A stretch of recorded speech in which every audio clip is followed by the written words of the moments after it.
And once again, I want to say greetings to each and every one of you, Aquaba, and welcome. Welcome to another round of our Friday broadcast here on LAB Radio. We call it Making Money Fridays. And twice a month, I'm joined co-hosting the show with Dr. Steph.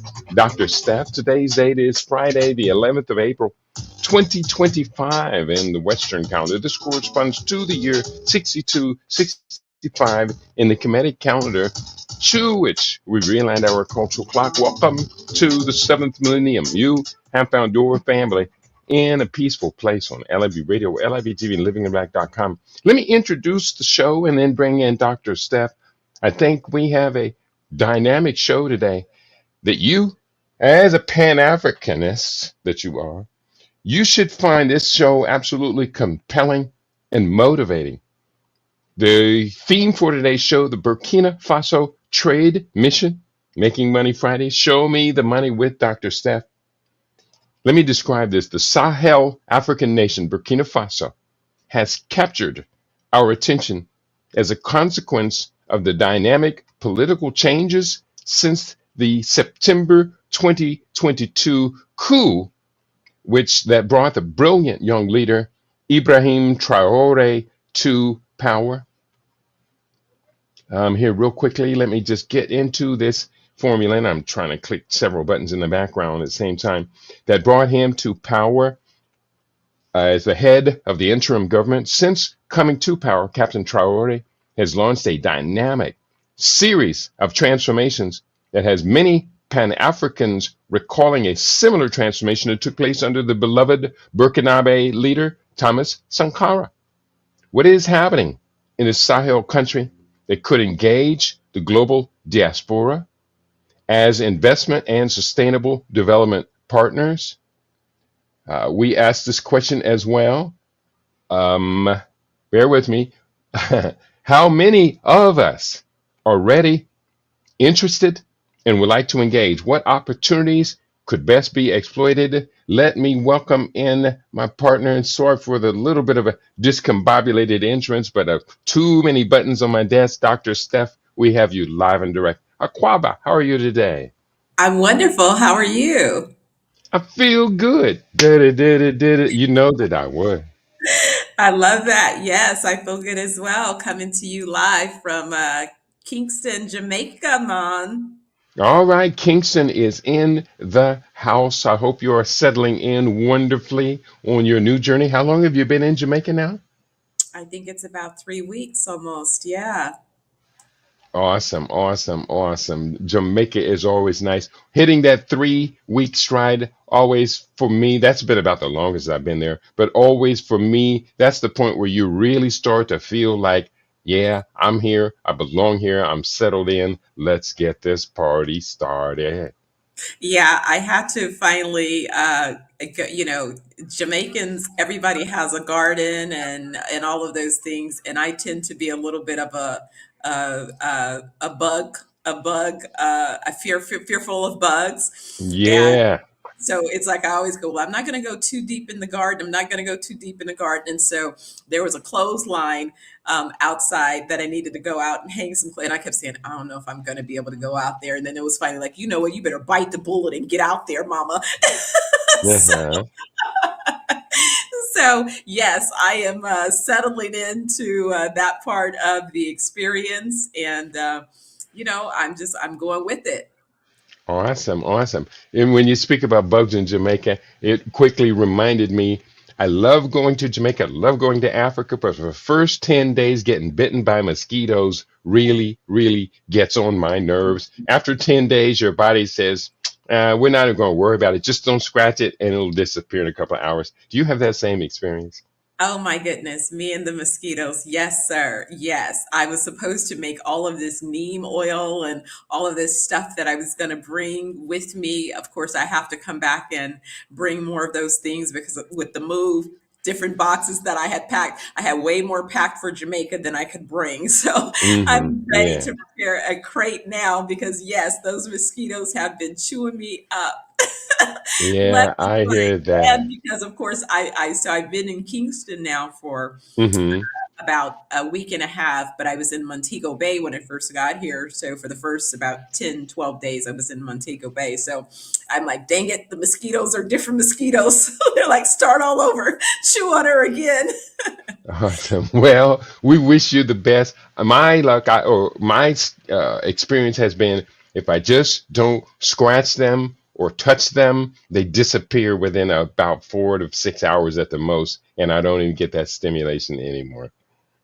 Yeah, they're starting to die down, and even I was looking at a gecko the other day. They used to have me jump, and now I'm just kind of like, okay, yes, you want to, land right beside me. There's a That's rooster right. that's been following me around. Like, so, Awesome. And in Jamaica, the geckos will hang out inside the crib. They'll be up on the wall in the corner, and the yeah, locals say, "Don't mess with them. They're eating the insect, the flying insects." exactly. So, Awesome. Jamaica nice. You got us all smiling over here. Doc, you brought a wonderful topic to the conversation for today, talking about the Sahel state of Burkina Faso, the dynamic changes that are going on there. We should all be very, very interested in as Pan Africans. But now you're posing the idea that we could possibly and probably should organize a trade mission and engage with the Burkina Faso or with the Burkinabe people. Talk to us about this vision. yeah, so it really has emerged through a number of realities, mainly the business venture that I've launched here in Jamaica. I launched with the intention of really being connected to the continent. And I think that that was part of a lot of, people's misperceptions in the beginning, in that, well, you're American, you must be looking to just sell to Americans. And it's like, well, yes, but not necessarily. When I look at business and I look at opportunity, I look at who are the valuable market segments that have an interest and a desire, to explore what it is you're bringing to the market. And so what I realized quickly was that where Jamaica is located strategically, it would be in my most best interest to understand the opportunities of doing business between Jamaica and the continent.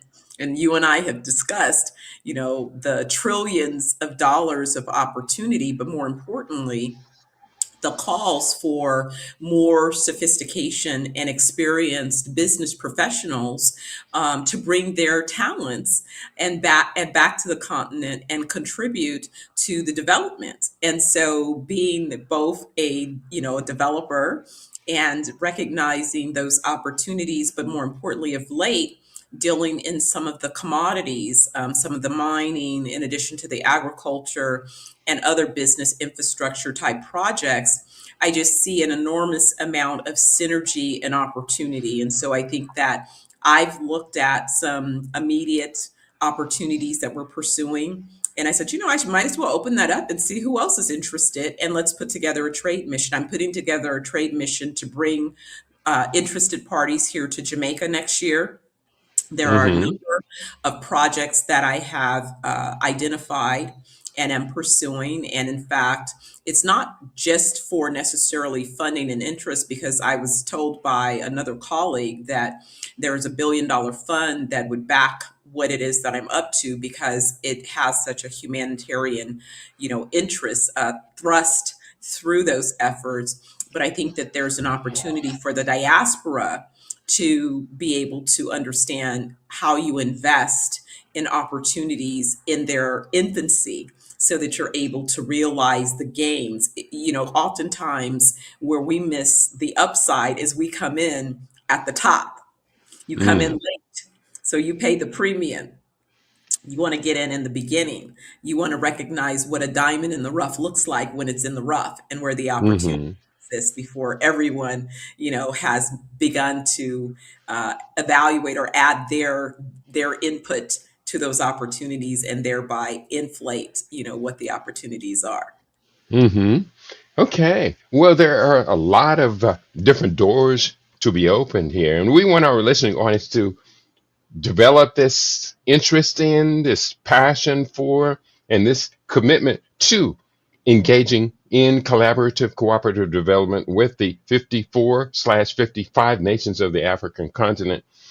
Burkina Faso has had a pretty dramatic, dynamic, and transforming history since the second coup to take place in 2022, that they call the September coup, which brought to power the military council led by the interim president, Ibrahim Traore.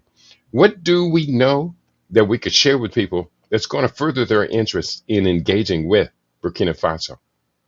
Well, what I think so far, when we look at, I began following some of the reports about the moves that he's made in terms of not only how he's been leading the country, but the infrastructure that he's put in place, the fact of how his team, and not only his prudence with just his salary, his organization, his interest in leadership, in building and uplifting the people, the community, and allowing them to participate. I think that that is the type of leadership that's necessary. We must move from a philosophy of a sort of winner take all or a zero sum game, this colonialist perspective that tends to dominate from some of these imperialistic approaches to how we engage, to really a philosophy that's built on sustainability. And sustainability can only be accomplished through win win propositions. We can't go into business relationships expecting that if I get you, then I can just keep getting you and you can walk away empty and somehow Mm, we can continue to engage. I can't come and pillage what you have. I need to come and collaborate with you and recognize what you have and establish a fair, equitable value and exchange. And so, outside, again, looking in, I haven't visited the country yet. I look forward to visiting, which is why I suggested, hey, it's about time because in short order, I'm engaging with some leaders for immediately for a few projects that we are involved with here in Jamaica. And I said, that's going to be next. So why would I limit it to just our opportunities? Why not broaden the spectrum and allow others that may have a shared interest to be able to participate in those opportunities as well? Because again, there's an abundance of opportunities. There are more opportunities available than there are lacking. there definitely are. And Burkina Faso is engaging in a dynamic period of transformation. I pulled up a number of facts and statistics, especially when you mentioned about these projects that the interim president, Ibrahim Traore, has been engaging for the long term and short term benefit of the Burkinabe people. Let me just share with you a few fact points and cut in at any given time. Burkina Faso is a country in the Sahel region of Africa, which is between the kind of tropical green belt and the Sahara Desert. It's called the Sahel. They did in July 6, 2024, along with its neighboring countries of Niger and Mali, they formed Africa's newest nation, and that is the Confederation of Sahel States. Not too many people are aware of the existence of the CSS. It's not only Africa's or in the world's one of the world's newest states, but it's surpassed Algeria as Africa's largest territorial state, the CSS. That's something to pay attention to. The population of Burkina Faso is just a hair under 24 million people. The estimated GDP growth rate is estimated to be 4.9% growth rate, which is significantly higher than most of the developed nations around the world across the European Union, Britain, and the United States would be lucky to have half of that annual GDP growth rate. Of course, it's starting from a very low. Just a couple of more points. And when we're looking, their gross domestic product is estimated at 21.8 billion, while their purchasing power parity value is over double that, which means if you take $1 US dollar to Burkina Faso, I think right now it's going to be purchasing about $2.25 equivalency in the products that you would purchase there. And that's a very significant. This purchasing power parity actually gives us extra leverage as we should choose to trade and import and to build using the available capital that we have in hand. Absolutely. And this is again why strategically, when I talk about the connection between where Jamaica is located and the opportunities, in the US, people have been flipping and totally invested in what's happening with the trade wars and all of that stuff. And I remember saying to another colleague, listen, it just means that you need to set up your manufacturing in another location that's Mm-hmm. outside of those particular trade wars. And guess what, with Jamaica having a special economic zone, and for people who are unaware of what that legislation allows, a special economic zone, when a government enacts a special economic zone, it is literally meant to be a growth engine for that particular country. It is the tool that was used for Dubai. It's the same tool that was used for the Cayman Islands. And so what it does is it creates the ability to enact particular incentives to encourage development in a particular region, in particular sectors. And what I love about what Jamaica has done with their special economic zone is they've made it a floating zone. And so instead of it being limited to a fixed area, if it is that you have a project and your project can qualify as part of the designation, then you're able to additionally attract global resources and investors because they're looking for opportunities within the zone, because that means that those dollars invested are going to go a little bit further in their efforts. And so if you are manufacturing, if you are importing and exporting, then set up a hub in Jamaica and import and export from the continent and distribute your products from there. There's plenty of logistics and opportunities. And, Nigerian Air has set up direct flights now from Nigeria Mm. to Jamaica.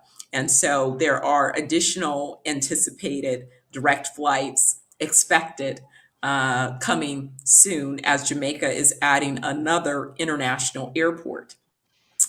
So again, a lot of growth in the country and a number of opportunities. And even in Jamaica, Jamaica has big, close relationships with China. So needless to say that a lot of the products that you possibly have been importing from China and those regions of the world, again, they can get to Jamaica easily and can be distributed from here to other locations that you're looking to do business with. Mm-hmm. Now, have you checked into the new round of sanctions that the U.S. government has been putting on many, many nations around the world? Has Jamaica been affected by Donald Trump's sanction fever? So I saw something yesterday saying that Jamaica definitely in the Caribbean is on the list too, with Trump's efforts, but also even before then, what I noticed was the safety alerts. Right, the safety alerts started going out about a year ago, highlighting the fear mongers. Right, and so I was telling someone the other day, I said, you have to understand what that means. It means two different things. When a country is in play for opportunity, typically, even a community, I remember when coming from the Bay Area, from Oakland, I remember when Oakland was in play, the newspaper would report nothing but doom and gloom, the crime rate, the crime rate. Meanwhile, others were going out and selling the city to early investors. Look, get everything cheap. People are afraid, so they're selling cheap. So you get to buy low, and then you will be in position when we change the narrative and suddenly the price of these assets increase tremendously. You're going to get a windfall, right? Mm-hmm. So what I understand is when I hear that sort of whistle being blown is, well, let me see. Sometimes there is a level of truth to it. Crime exists anywhere, and especially in urban centers and markets. And crime is something that we're going to face no matter where you go. You're going to face it physically, you're going to face it online, right? Crime online is running rampant. So crime does not cease to exist in any particular market. It's important, though, to recognize what is the real opportunity versus what is the real risk that's being asserted. And so, yes, the Caribbean and Jamaica has been a target for some of the policies that are being issued. But again, I'm telling people to make sure you do more than follow a tagline or a news lead, and take time to explore. This again is why a trade mission is important. When you get your boots on the ground, you get to see firsthand what you believe the opportunities are. And especially if you do so with someone that has gone through the process of conducting a risk assessment, much of like what I've done. In fact, what I realized just a few days ago as I was working with another set of prospective investors in some of my projects, who was just updating my team saying, wow, originally I thought that I was focused on probably investing about 200 million of dollars of resources into Jamaica and then beginning to jump into some of the other countries.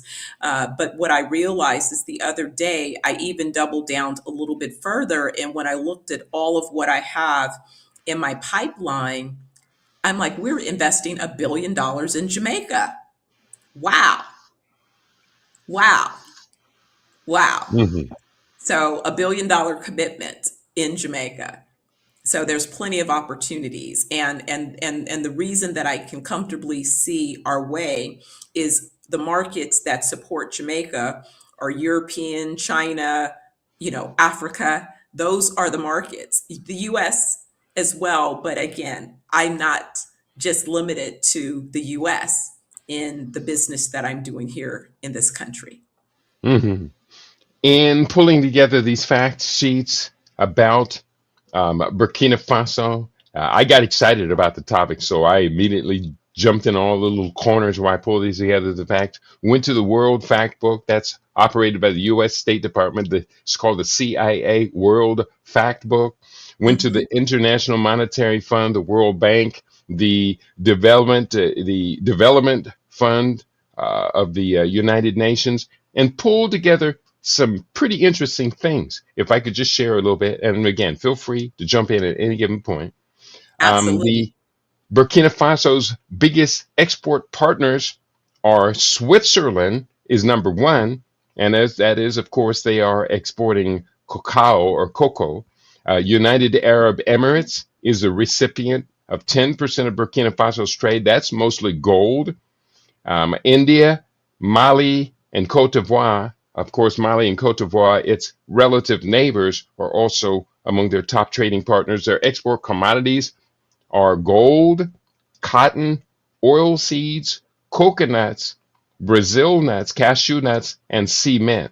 So there is a very strong agricultural component to Burkina Faso's external trade. Its import partners are number one, Cote d'Ivoire, number two, China, number three, Ghana, number four, Russia, and number five, France. And of course, they have been severing more and more ties with France, which is an ongoing project. Their import commodities, what they're mostly interested in importing, refined petroleum products, plastic products, cement, electricity, and packaged medicine. So that's something to keep strongly in mind if we're talking about trading. What are they currently getting? How can we compete in those fields? And then, of course, if we're talking about importing their goods into other countries in the Western Hemisphere, we're going to have to compete against these major trade partners. But what is it that we need, and how can we facilitate all of that? It becomes quite complex. As you know, it does require deep and detailed feasibility studies to make these things ultimately sustainable.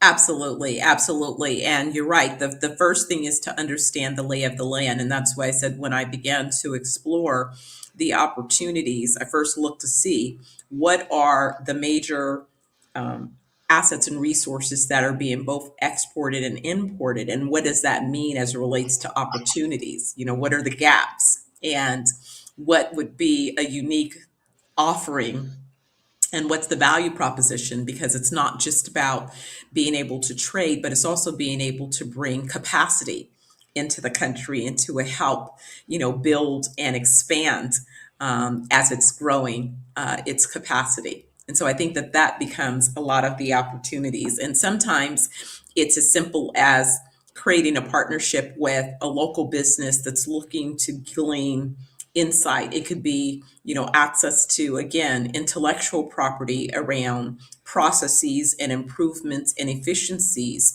or access to markets that might be uniquely accessible because of a particular set of relationships or understanding that, a potential partner has available that they can bring to play. Hmm. And among the many things that have captured our attention is a set of Burkina Faso self-initiated development projects that have been launched since the September 2022 coup that brought in the new government. I'm just going to just mention two of which, but I have over 10 of them on this list. These really dynamic national engagements. Now, we have to understand Burkina Faso is not a wealthy nation insofar as capital flow. In the World Index, it is ranked 184 out of 189 according to the UN Development Index. And so we always keep that in mind. But when we talk about what are they doing with what they have, it is wonderfully impressive. Just I'll mention two of about 10 or 12 that I have here. The first one is P2RS,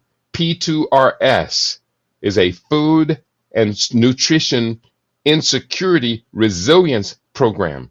Launched in May 2024, aims to build on the infrastructure developed in the first phase of the revolution and be implemented in 33 communities across 6 of Burkina Faso's 13 regions.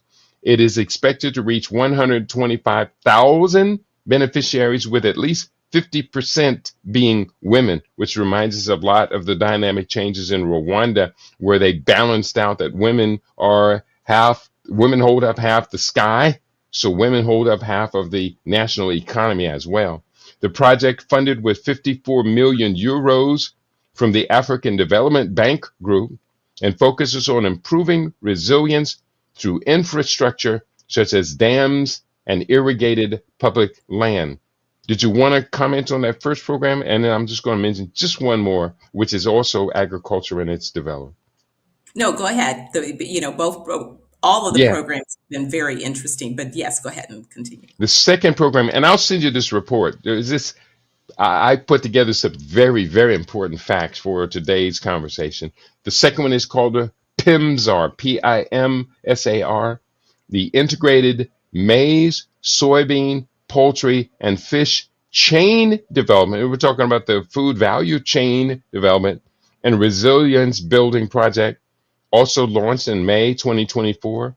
The project targets 30,000 direct beneficiaries, including at least 50% women, in the Boucle du Mahon Center and Haut Bassin regions.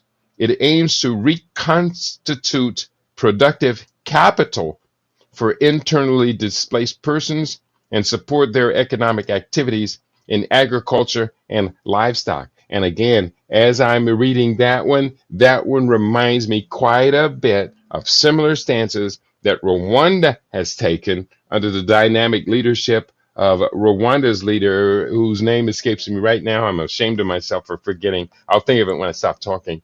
But Paul Kagame. And Rwanda has established itself as the cleanest and safest African country. Rwanda being referred to as the Singapore of Africa. One could definitely see while a dynamic young leadership in Burkina Faso would want to use tiny Rwanda as an example of the way to develop its national resources. Agreed. And that's what I think is so exciting about this new wave of leadership and understanding, is that you have to build infrastructure and opportunity within your community. your population has to have an opportunity to participate. And that's what will create the growth in your economy. Absolutely. And I think, Mm-hmm. being able to look at where the thing is that you don't have to create from scratch. You can find examples of success, and then you can find pieces of those successes and, replicate with modification if necessary, to your exact circumstances so that those are winning formulas. And that's the thing that I think is so valuable is we have access to so much information, technology, resources, talent that you'll find the ability to go faster. And it's just about setting a clear intention. You don't have to be the solopreneur in any of these globalization efforts. In fact, you're cautioned not to be. You're going to go further with a collective. And so that's really the set of conversations that I'm hoping that people engage in. When I look at economic opportunities, I'm looking at them from two lenses, not just the impact of the economic value. I too still have a vested interest in being able to address the emotional mindset, because I think that it's the mindset that has to be also in balance with the economic intentions in order to produce balanced outcomes. So, those tend to be, the pair that I bring to the party when I'm looking at a particular opportunity is how can I not only impact the economic outcomes? I know I can do that. I've proven that over and over again. But where it falls apart typically is when there become people conflicts. And those people conflicts tend to come from personal, emotional experiences and traumas that people pass forward, and it shows up in everything that you do. I've raised my son under this idea of how you do anything is how you do everything. So if you're coming into a circumstance from feeling of lack, then all you can do is be an opportunist and look at how you can sort of fill that lack. But if you come into an opportunity from a standpoint of abundance, then you know that there's abundance for all parties participating, and you can bring more of your abundance in that circumstance and party as well. Mm-hmm. All right. Among the many resources that are available for those that want to engage in business development in other countries outside of the United States is that nearly all of them have a national chamber of commerce and industry. Have you looked into the CCI, what's it called? CCIBF's Chamber of Commerce and Industry, Burkina Faso? So I have a list of contacts, and I will be reaching out actually in short order because, as I mentioned, there's a project that we're working on right now where I'm wanting to source cotton. And so I have a list of contacts that I'll be reaching out to in short order about the cotton that we want to see if we can build a relationship with for a project here in Jamaica. All right, the rooster said I can sign on to that one. Yeah, cotton is on this list of Yeah. these different business opportunities in Burkina Faso that I pulled forward for today. They have an international cotton conference that's taking place annually, and cotton is a very, very important crop in that region. I think Mali and one other nation, it's not Mali and Niger, which are partners with Burkina Faso in the Confederation of Sahel states, are both major cotton exporters, and as well as Cote d'Ivoire. So that cotton is definitely you're on point, you're on target, saying that that region can create a organic cotton export market that would be transforming the world. And then the additional thing with cotton is more and more they're looking for local through to finished product um, industries around cotton rather than just grow this great organic cotton and export it and let others get all the value from turning it into weaving it into fabrics and turning it into finished clothes. No, Africa now can take responsibility for keeping as much of that industrial production in house and help the agricultural industry expand its entire value chain. Absolutely. And that's one of my major interests is we've been looking at manufacturing so that we Hmm. can help produce finished goods, products and goods in these different regions as well. And so that's what makes, again, these projects so exciting. We have the vision. Since I've been back to Jamaica, some of my colleagues have gone forward with some of the different marketplaces that we had started in discussion, but now they're actually live, where we have craft marketplaces beginning to show up around the island. A lot of people come to Jamaica and they hit, the shop at the hotel or whatever, and most of the items that they're purchasing, sadly, were made outside of the country. And so Hmm. that leaves, those dollars, that allows those dollars to again fail to penetrate and make an impact to the local artisans. And so we've created a marketplace that, or my colleagues have created a marketplace that I'm able to be a part of, as well as an online app, so that we're able to not only facilitate live, but also virtual commerce. And as we continue to develop the marketplace, one of the exciting projects is we've identified a resource to be able to produce more of those products. And that's why the cotton is important.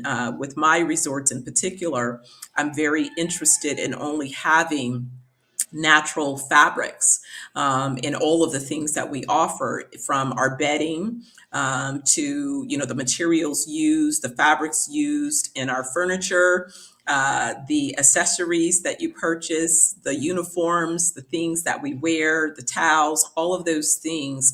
It's very important to me to not trigger any of the reactions that all these chemicals that we have been unknowingly, in many cases, being exposed to, and how that is creating the different imbalances in our bodies and systems. So it's really important, to the degree that I can. When I talk about building holistic spaces, I mean holistic, not only in terms of the physical spaces that you occupy, but all of the thought into the materials. I'm sourcing organic everything, that I can, to make sure that when you stay with us, you are truly healing your body.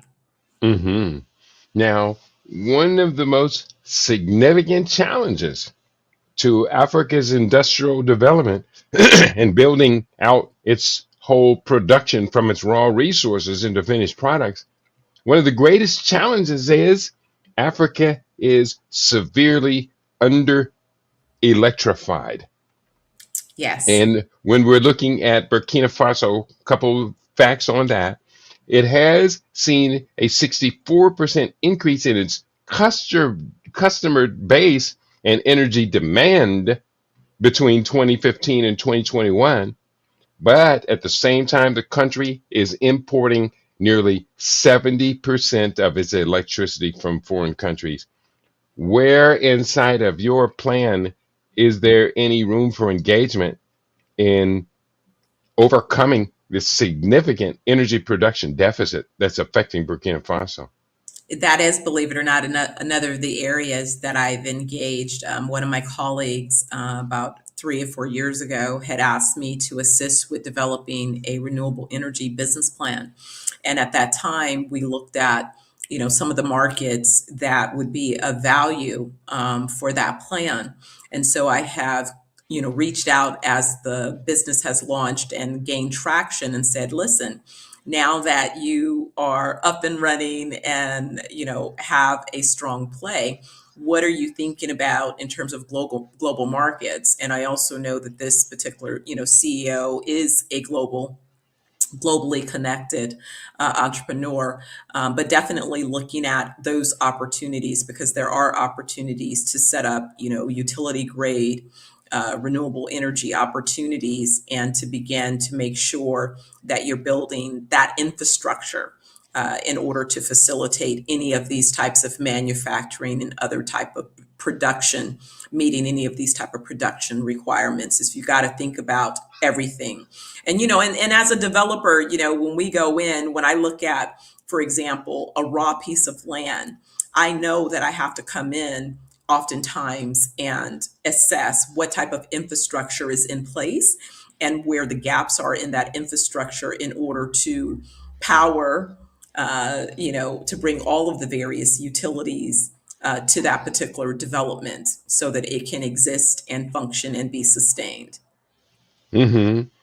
One of the challenges that Africans from the West will have to be challenged with in getting into Burkina Faso is that they have a national language, which is French, and unfortunately, far too few Africans in America have sufficient French skills to be able to engage in business development.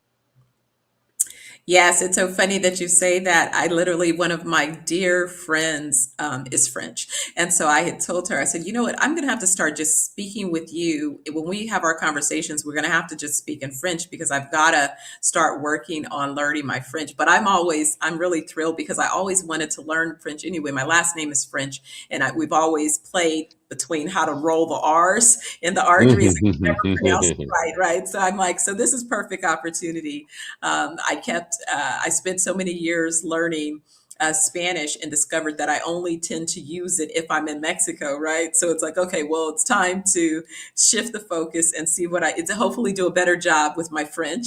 But yes, it's become essential. But I've also recognized that in some of the other business dealings that I've been involved with over the last couple of years, is that so many of my colleagues are from French speaking regions of the world. And so it is no longer optional, it is a necessity. Hmm. I hear that. Yeah, I have had the wonderful opportunity to spend significant amount of time in France, and so as a that motivation. In fact, at one point, I seriously was considering moving to Paris because of their support of arts and the artists, and as a musician, my support from the French people was way above anything I had received in the United States, but I did not make that move, maybe regretfully so. But French is not that difficult a language, especially if you already know Spanish or one of the other Latin languages.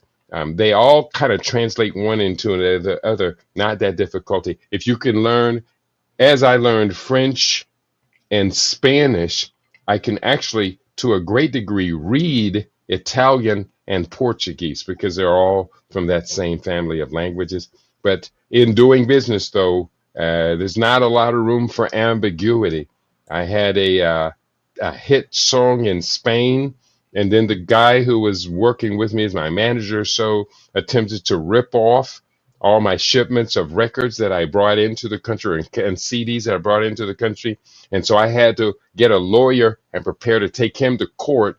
And that was where I realized the significant shortcoming of my Spanish was when I'm dealing now with the legal system. Yes, I mean, so I think that along this journey, again, we have to recognize that you're not going to be an island. This is why it's so critical to have a valuable team that both you are able to engage with. You know, a lot of people ask me, uh, why did I go to law school if I wasn't focused on practicing law? I said, practicing law and giving advice to individuals or businesses is just one part of what law allows. I hire legal teams in facilitating my business around the world.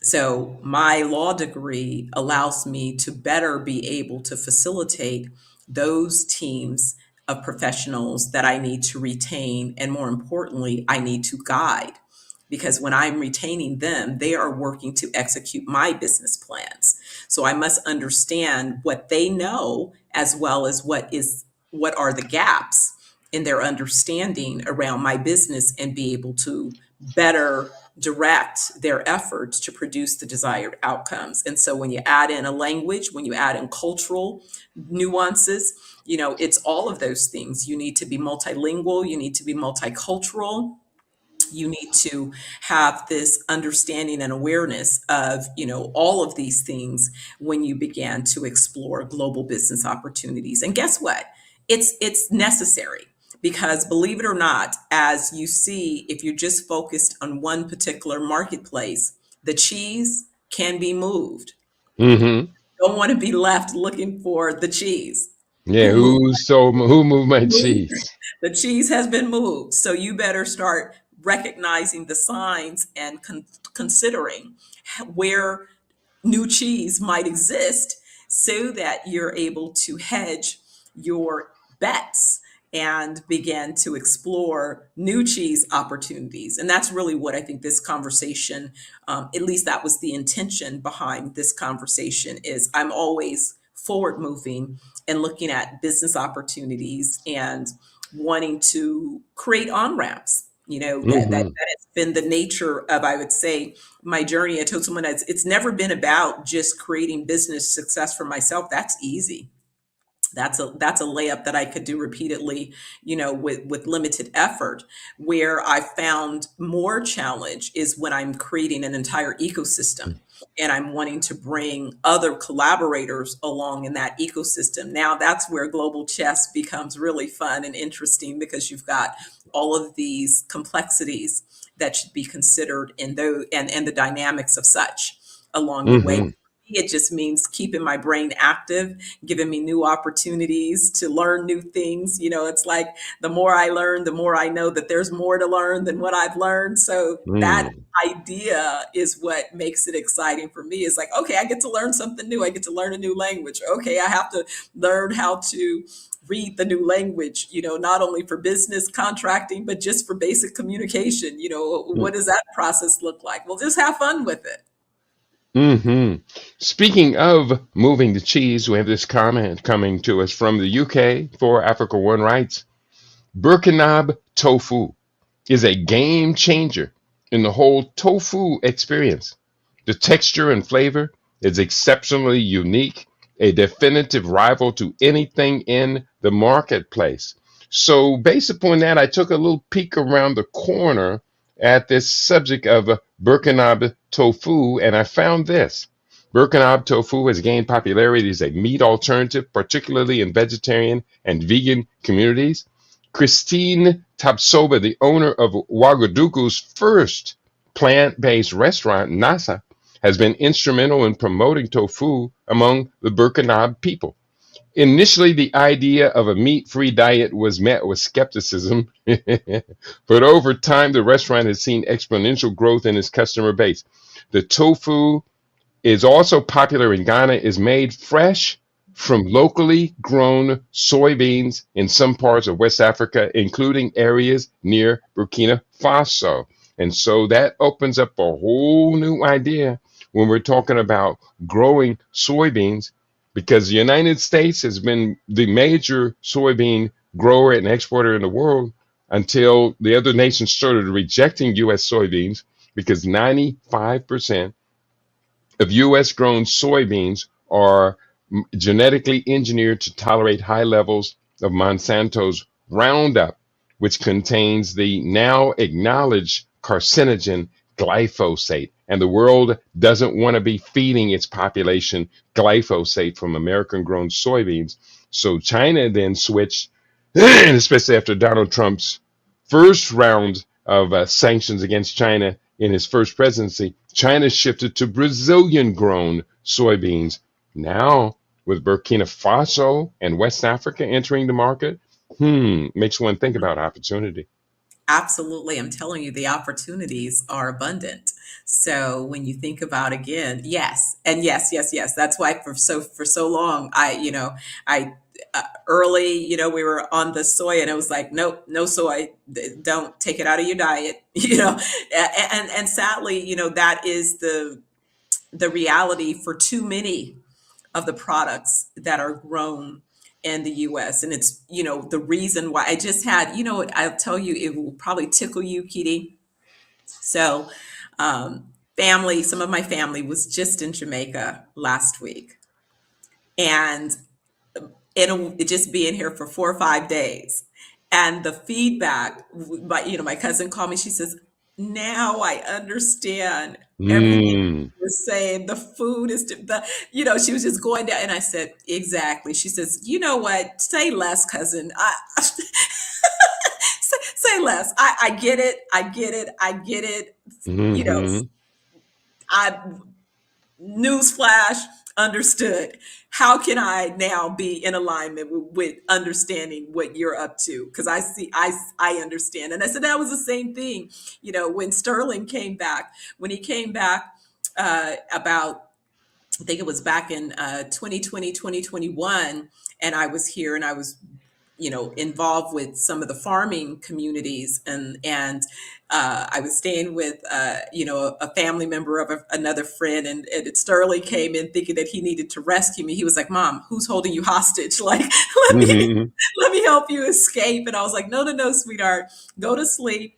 I'm gonna let the Rastas take you out tomorrow morning and show you." And he went half day and came back. He says, "Mom, I should have known. I should have Hmm. known." He said, "I should have known." He said, "I see your work. I see your work. I see what you're up to." And I said, "Exactly."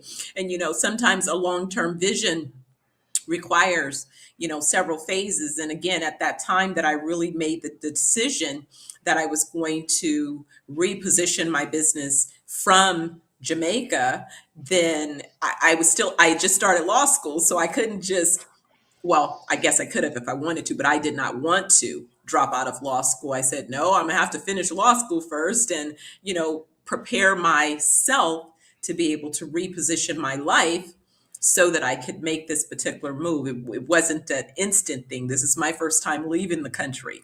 So Hmm. there were a lot of things that had to be, put in place. But guess what?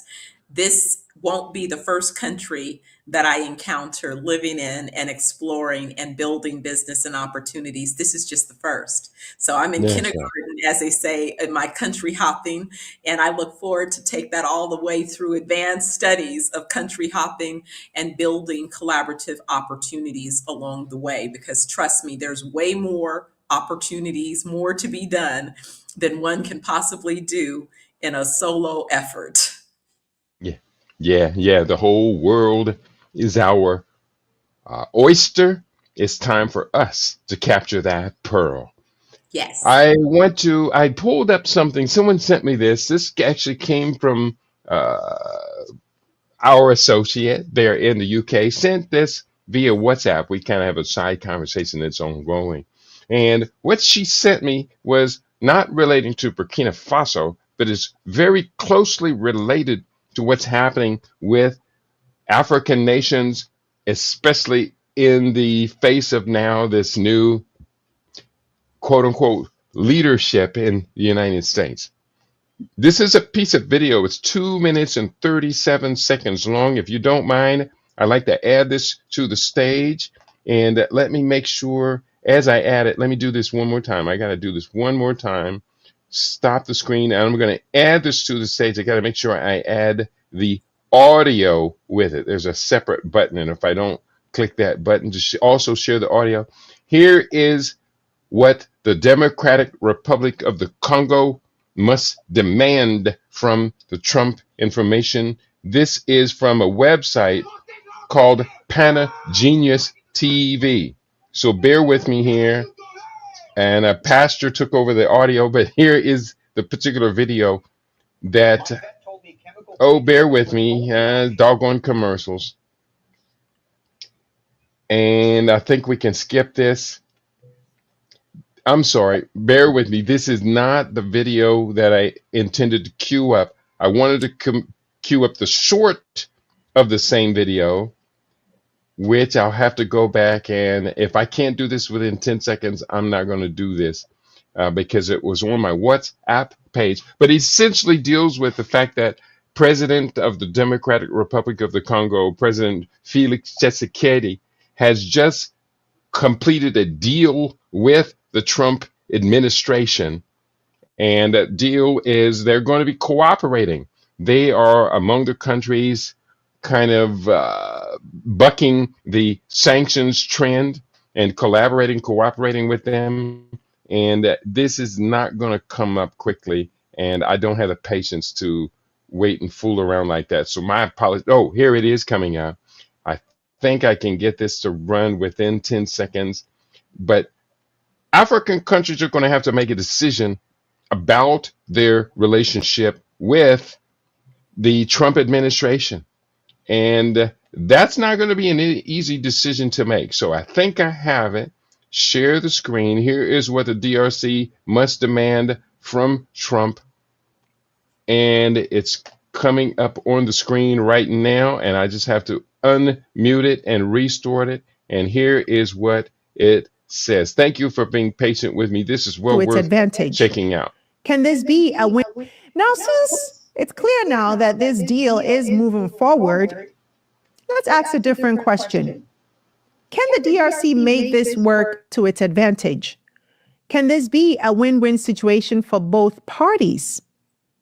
Because if Tshisekedi is going to go through with it, if American investment and military support are on the table, then it's time to get smart about the term. This is what the DRC must demand in return. Number one, equity stakes, not just royalties. No more signing over 100% of your mines and accepting a trickle in return. And number two, local processing and value addition. And this is a big one. Build the refining plants in Congo. Number three, job guarantees and training. Foreign companies should be required to hire and train Congolese workers. Number four, infrastructure for extraction framework. If minerals are being pulled out of the ground, new roads, ports, schools, hospitals, and digital systems should be going in. And number five, environmental and human rights oversight. The DRC should create an independent body, co-managed with civil society, to monitor labor conditions, prevent child labor, and ensure that mining doesn't destroy communities or ecosystems as it currently has. Now, here's the question that haunts me. Where is the African Union here? Where's the ECOWAS? One of the continent's most strategic mineral-rich nations is preparing to sign over access to its natural wealth in exchange for foreign military boots, and the rest of the continent is just watching in silence, just watching it happen. Imagine if this was happening in Europe or the Gulf states. They'd be on the phone. They'd be in emergency sessions. They'd be drawing red lines right in the sand. But in Africa, it's unclear how the rest of the continent is responding, if they are at all. We're still treating our crisis like isolated storms instead of what they are, a threat to continental integrity. Because make no mistake, what happens in Congo doesn't stay in Congo, doesn't only impact Congo. It shapes everything, from our bargaining power to our reputation to our ability to self-determine. And if the DRC falls back into a cycle of resource dependency wrapped in foreign military protection, the entire continent loses.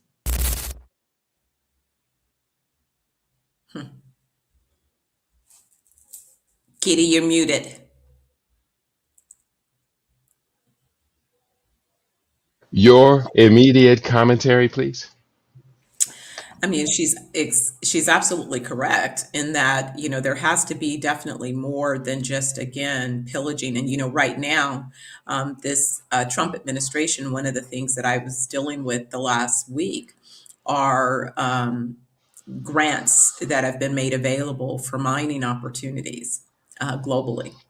And so there's been a big push to increase not only domestic, but also particular relationships around mining opportunities. And so that's been a lot of what's been coming across my desk and some of my relationships that involve, commodities trading and those opportunities. In fact, I was telling someone earlier today that I had identified several mining opportunities that would fall in alignment with some of these grants that are being made available under this administration. So yes, I think that where those relationships are still being pursued globally, internationally, that it's important for these countries to not just accept the least in relationship. They must go for stronger relationships that allow a more equitable business outcome. So it can't just be, I'm going to give you 2 cents and I'm taking 98 cents of what is being created from access to your raw minerals and resources. It has to become a much more equitable relationship. And there has to be, again, more of a holistic consideration. How does my decision as a country, and I'm part of, a network of this particular ecosystem, how are my decisions going to impact the overall strength that, again, we would have collaboratively versus just independently forging a relationship that could compromise the strength of, immediately adjacent, as well as across the continent relationships. Hmm. I thought that the analysis was brilliant, absolutely brilliant. In fact, I went to the website of Pure Pana Genius, which sounds like Pan Africa, but Pana Genius TV on YouTube, and I looked at the larger video, and I see why the United States and the Trump administration is going in hard on accessing Angola. There was under the Biden administration a 5.1 billion dollar investment in building a railway from Luanda on the west coast through to Maputo, the capital of Zambia, mineral rich Zambia.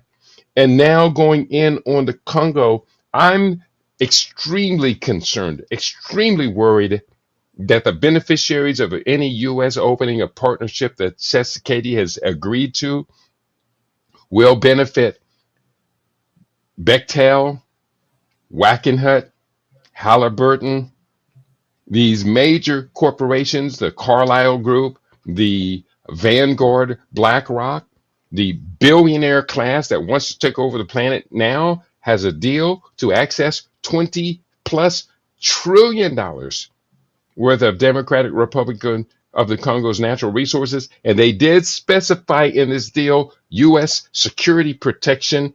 And we're talking about the Eastern Congo region around the Great Lakes region. And we do know that the United States has targeted Paul Kagame, has targeted Ethiopia in the past. And that's the very region where they want to get in with U.S. military resources, drone warfare, test out this new level of drone-based warfare on African bodies.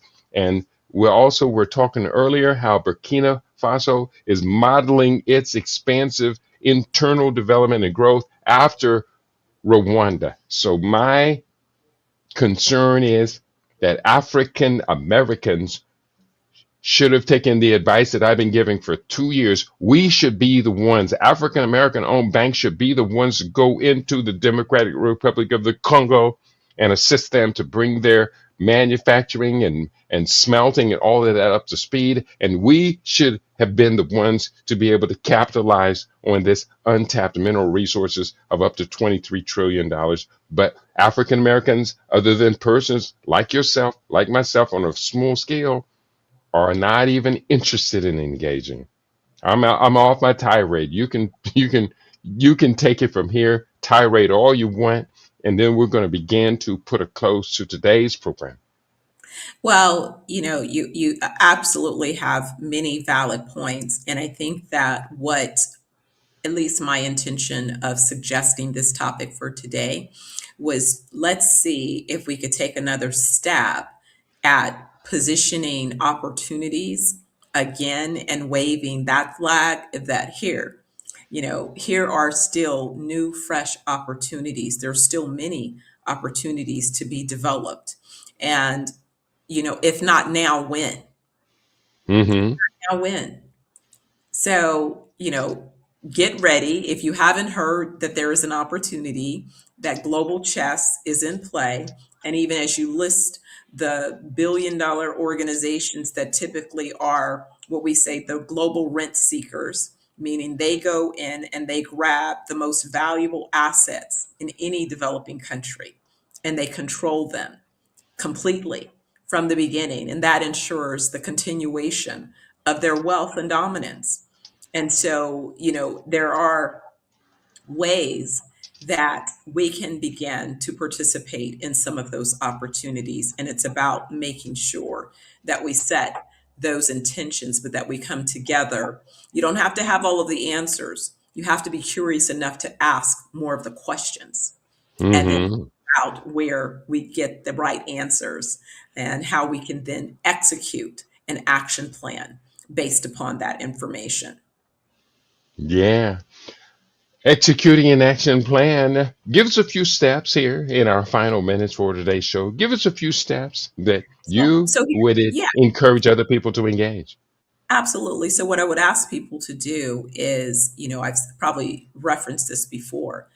Think about your legacy and your journey. What is it that Hmm. you are intending to leave behind to your heirs, as a reflection of the talents that were bestowed within you, the assignments that the Almighty is calling you to take action with? And how does that correlate to the time of today, right? So think about, what does that mean? For me, when I thought about what that meant, and I probably did this exercise for the first time a good 20, 30 plus, longer than that, because I didn't have Sterling, and Sterling is 28. So, a good 30 plus, almost 40 years ago, I thought about where I wanted my legacy to be. And I wanted my legacy to reflect having contributed to as many sustainable organizations as I could in a lifetime. And because that was vague, I defined that with a number. So I set an intention to develop 10 million sustainable businesses over the next decade or the next decades. It doesn't have to be concluded in 10 years, but I like creating a quantifiable, measurable, determined focus so that you have something to evaluate against. And so what does that mean? So determining that. So what the first thing is that looking at where you, your organization, your family, your legacy stands right at this moment. And I would do a personal family SWOT analysis. What is the current situation? What are the strengths that this family, this organization has? What are the weaknesses? What are the gaps? What are the opportunities? And what are the threats? And from that basic understanding and our family conversation, and that's the conversation that we should be having, then what are some plans that we can begin to put in place? And so I would welcome if listeners would begin that exercise, and I would welcome it even more if you would come back during one of the segments, many of the segments that I am here. I would like to hear. I'd like to have that conversation. I'd like to be able to engage with you in a way that we can further facilitate execution of those action plans. And what I would like to know from today is how many of you are interested in exploring global trade missions. There are several markets that I have begun gathering research on in terms of those opportunities. And I'm happy to structure how we go in. I know how to go in and identify business opportunities, and more importantly, to put together those structures. Now I remember why I sat on a committee very early in my journey. I remember being part of the global, I guess it was global partnerships that we were developing out of the Oakland Chamber of Commerce, because Oakland having a major port. And so we would sit with different delegates of business people coming from all over the world and discuss trade partnerships and relationships and how we could align and create opportunities, and figure out where there were resources, where we might have gaps. So I think it's that same level of thinking and consideration, and beginning to look within our collective and saying, hey, you have a strength over here. I have a gap over here. How can I get access to your strength to fill my gap so that collectively we can accomplish this particular outcome? And we need to do it now. It's not later. That's It's right. now. I do completely agree. What you're describing for our economic, cultural, and long term sustainable development health is the same thing you and I have talked about so many times with our personal health, our immediate health, our family health. We're in a crisis. And the momentum of the crisis is taking us further and further away from sovereign, sustainable autonomy. So, therefore, action, real, deliberate, well thought out, planned action must be engaged. Get in early, get in deep. This is our survival we're talking about, Doc. Yes, yes, that's it. That's it. And so, again, Kitty, as always, like I said, I thank you so much for allowing me to share this time with you. I continue to look forward to our conversations. I love and appreciate, that whenever we come up with something that we want to, put out there as a conversation, just the level of research and background that you gather to add to make the conversation rich and meaningful and fact-filled. So, thank you for that. Thank you for this Mhm. space and the opportunity. But I hope that your listeners understand that this conversation, I'm a bit of a taskmaster. It has always Mhm. been my nature. My friend, when we were kids and we used to play, we would play school. We're 5, 6, 7 years old, and I was walking around with a pocketbook and a book all the time. And my friends would always get mad. They're like, when it's her turn to be the teacher, she always make us learn stuff for real. And We're that's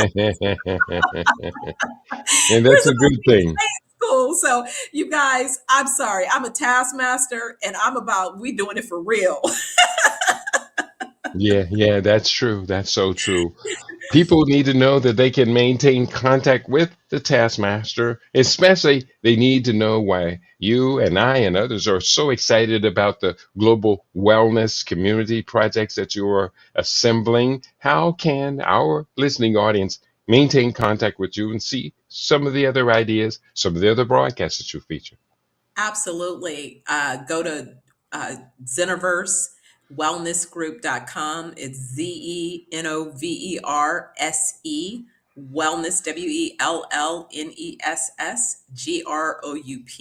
wellnessgroup.com, Zeniverse and sign up, be on my mailing list, sign up to find out about becoming an affiliate and learning how you can be a part of our business. At this point, I'm scheduling and beginning to book fireside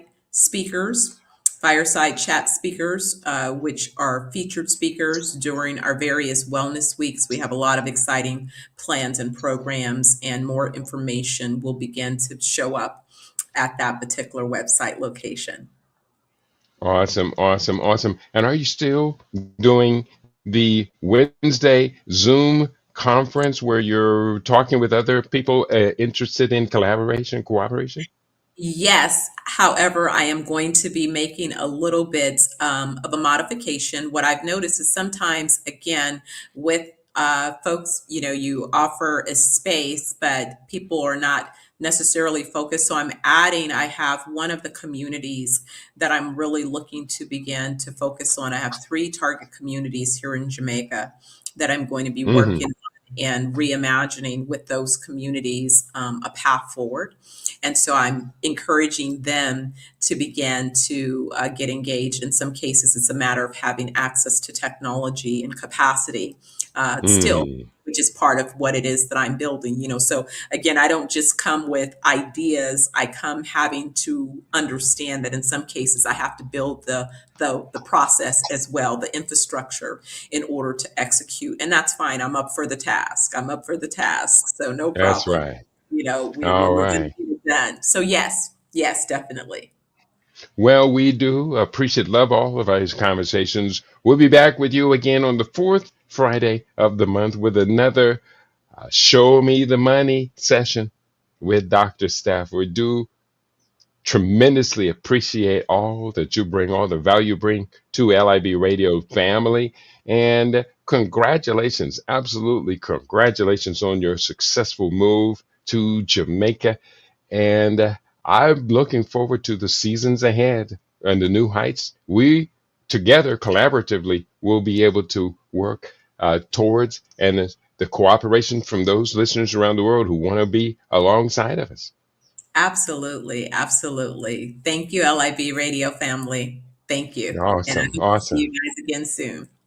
All right. And on that note, I'm going to go ahead and wrap things up for today. Today is a good day. Today is a brilliant day. I have some clients that are in the city and we've been working with daily with the Living Superfood and just getting tremendous response from their self-determined health protocol, their new pathway. We're going to have a detailed report from it. I'll start sharing some of the videos of edits we're doing with these two brilliant young brothers that have come in to spend time with us. And I want all of you to know food is nature's most perfect medicine. There are cures. The body heals itself. There are cures for these metabolic diseases that so many people are suffering, that are stealing from our quality of life. If you're on dialysis, if you have diabetes, persistent hypertension, if you're on a spectrum of drugs and you don't want to live like that, here is my text number: 702 580 0662. Don't call the number. Text me at that number. I will probably be busy and won't answer your call.